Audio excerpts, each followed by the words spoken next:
Well, we are officially on verdict watch in the Lori Vallow murder trial. Right now, a jury of 12 is deliberating as we speak. Closing arguments wrapped up earlier today. Fox 10 investigator Justin Lum live in Boise with what the prosecution and defense had to say.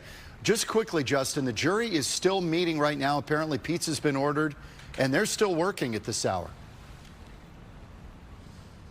Yeah, that is happening right now, John and Ellen. The jury began its deliberations about 4 hours ago. We are down to the final 12 jurors, like you said, 7 men and 5 women together deciding the fate of Lori Vallow. Now, earlier this morning, the prosecution brought out its closing arguments, starting off similar to what we heard in opening statements, that this case boils down to money, power, and sex. Lead prosecutor Rob Wood said Lori Vallow and Chad Daybell's affair really set off a sequence of events leading to 3 murders. The victims, J.J. Vallow, Tylee Ryan, and Tammy Daybell. The prosecution said Vallow was the leader in all of this with her own plan. Now, Wood told the jury Vallow, Daybell, and her late brother, Alex Cox, could not kill her kids in Arizona because they have so many family members and friends there. So she moved her kids from Chandler to Rexburg and continued to collect on Social Security benefits months after the murders. Wood said this case isn't all about religion. Despite what we've heard about the end of the world,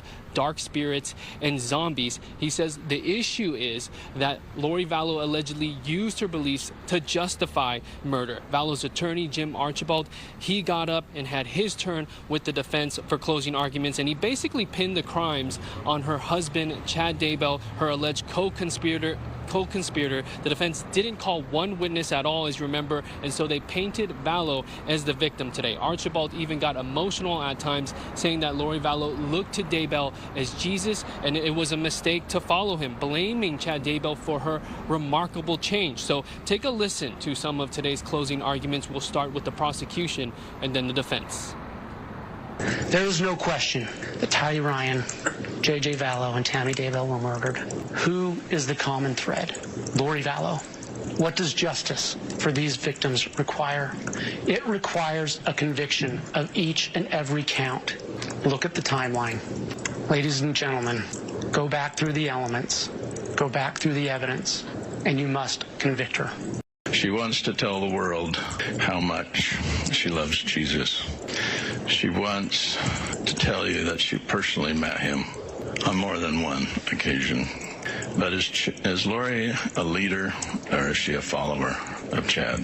She so wants to be a leader, but she's not leading anyone. She's following Chad.